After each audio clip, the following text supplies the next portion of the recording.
Welcome to the Daily Intelligence Brief from IntelStor for the 27th of October 2025.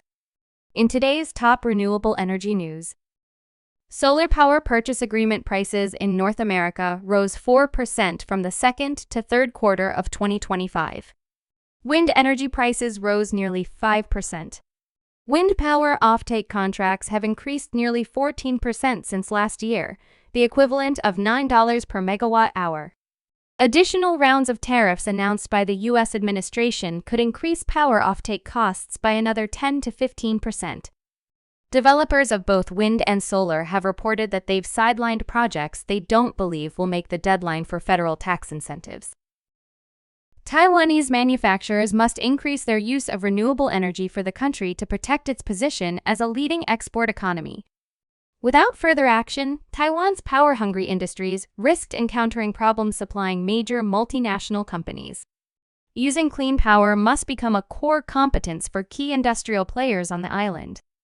It is a global hub for producing servers, semiconductors, and other high-tech equipment. In a recent move, the Ministry of New and Renewable Energy has issued a new notification elaborating on the modalities for the mandatory registration of key renewable energy equipment in the country. The ministry said that importers can use the online portal developed by MNRE and the National Informatics Center for the same.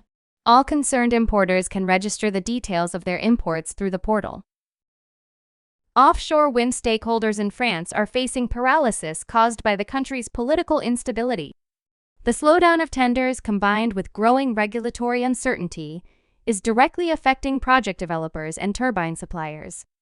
The Multi-Annual Energy Programming Plan, which is the government's roadmap for the post-2026 period, has yet to be finalized, blocking investment prospects.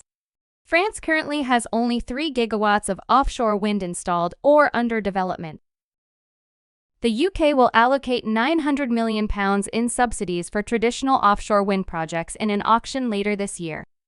That is a cost that will be added to consumers' bills amid growing political backlash. The funding pot is being closely watched by the industry.